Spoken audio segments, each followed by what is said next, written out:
Sebelum kita memulakan video, saya ingin mengucapkan terima kasih kepada semua subscriber saya. Kepada yang belum, silalah sokong dan subscribe channel saya. Hari ini saya akan memasak nasi tomato dan sambal ayam sesuai untuk mereka yang berbuka puasa. Jom kita ke dapur untuk melihat cara-cara menyediakan nasi tomato dan sambal ayam yang sering saya masak di rumah saya. Jom kita ke dapur. Cara-cara membuat nasi tomato senang saja ya.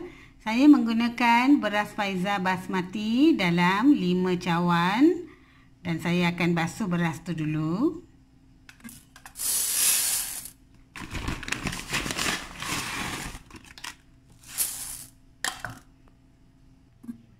Setiap 1 cawan beras basmati kita gunakan 1,5 cawan air.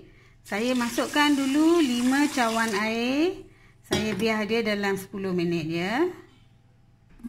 Bahan-bahan untuk nasi tomato yang seterusnya, saya ada 5 biji tomato, halia 2 inci dengan bawang putih dalam 5 ulas, cili merah 3, serai 1 saya titik ya. Jadi sekarang saya blend dulu bahan-bahan ni. Masukkan saja semua bahan-bahan tadi. Kemudian saya akan masukkan dalam 1 cawan air. Kita blend bahan-bahan ni sehingga dia betul-betul lumat ya. Tadi saya kata 5 ya, tapi sebenarnya 4 cawan air saya dah masuk tadi. Yang ini blender tomato tadi ya, saya masukkan. Ini 5 6 7 7,5. Jadi 5 cawan beras, setiap 1 cawan 1,5 cawan air. Jadi kita masukkan garam dulu ya, sedikit. Ya, letak garam secukup rasa ya. Saya masukkan serai ya, saya titik 1 serai saya masukkan. Sekarang kita tengok bahan tumis pula ya. Kemudian saya masukkan frozen peas ni ya, kacang hijau dalam 2 sudu besar lah. Saya masukkan macam ni. Saya bagi nasi tu, rice cooker kita on dululah ya. Untuk menumis nasi tomato, saya perlukan kayu manis 3 ya. Buah pelaga 4 bunga cengkeh. Yang ini 3 bunga lawang, 2 daun bay, sedikit daun ketumbar dengan kacang gajus saya dah siap goreng, sebiji bawang saya hiris. Saya masukkan 2 sudu besar minyak sapi. Saya masukkan sedikit minyak masak ya, dalam 1 sudu teh sahaja agar sapi kita tak hangus. Minyak dah masak, kita masukkan semua bahan tumis kita dengan daun bay sekali ya. Saya masukkan bawang 1.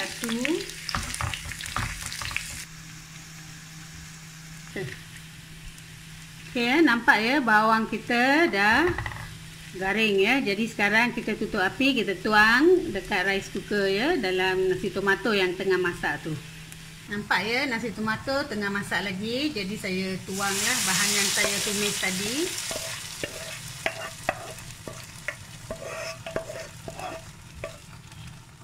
Okey, kita tutup bagi nasi masak dulu. Nampak ya, rice cooker kita sudah keep warm ya, macam dah masak tapi masih ada lagi air ya. Kita biarkan dulu dalam 30 minit. Okay, nampak ya, nasi tomato kita dah masak. Bolehlah kita hiaskan dengan ketumbar dan gajus ya.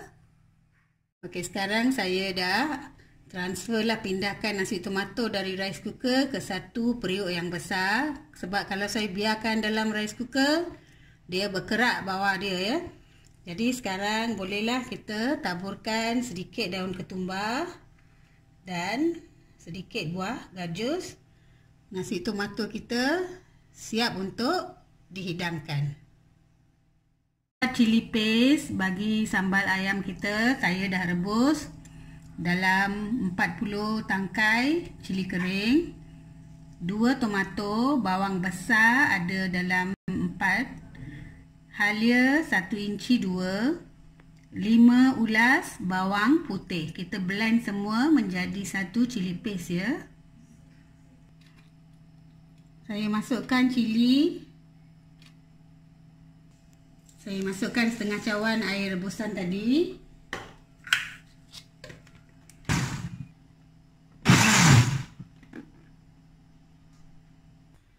Nampak ya, cili kita dah blend. Sekarang kita masukkan bawang, tomato dan semua bawang putih dengan halia. Kita blend sekali lah ya. Saya masukkan lagi dalam setengah cawan air. Kalau tak dia pekat, bolehlah kita blend sekali ya. Ini ayam sekor. Saya potong kecil, sedikit garam dengan sedikit kunyit ya. Lepas ni bolehlah kita gaulkan dan kita goreng ayam ni. Saya dah gaulkan ayam ni, bolehlah saya goreng dulu ya.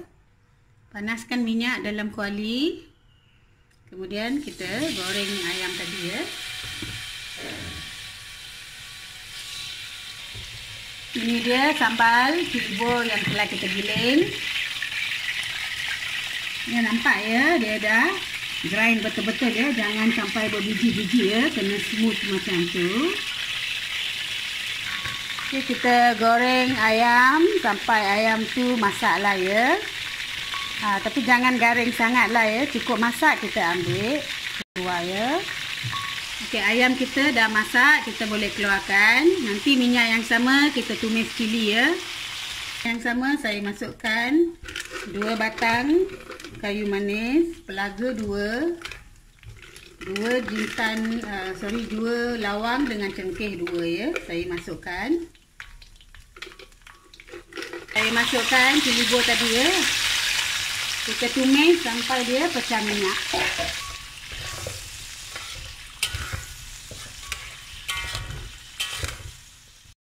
Ya, sambal kita dah nak pecah minyak. Saya tumis dah dalam 20 minit dah sudah ya. Jadi saya masukkan sedikit daun kari lah ya. Di tengah sambal ni pecah minyak, saya masukkan sedikit daun kari. Inilah cara kita masak sambal ya. Tumis lagi ya. Nampak ya, cili kita dah pecah minyak. Saya masukkan tomato 1 biji dan saya masukkan air bagi dia mendidih dulu sebelum kita letak ayam kita ya.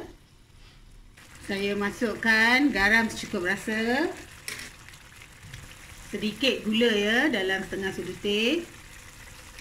Saya masukkan semua ayam tadi bagi dia masak sekali. Okey, kita bagi sambal ni mendidih sampai ayam masak ya. Nampak ya, sambal kita dah mendidih, dah pecah minyak semua. Kita rasalah garam, gula semua secukup rasa. Bolehlah kita tutup api dan hidangkan sambal ayam kita ni. Ini dia sambal yang telah masak. Bolehlah saya cedok keluarlah ya, hidangkan. Okey semua, inilah dia sambal ayam dan nasi tomato yang sering saya masak untuk keluarga saya. Jom kita rasa dulu. Kita rasa dululah ya. Ini dia nasi tomato yang selalu saya masak lah untuk keluarga saya. Jadi resepi dia mungkin berbeza sikit. Bolehlah semua mencuba resepi yang berbeza sekali-sekala ya. Kita tengok rasa dia dulu.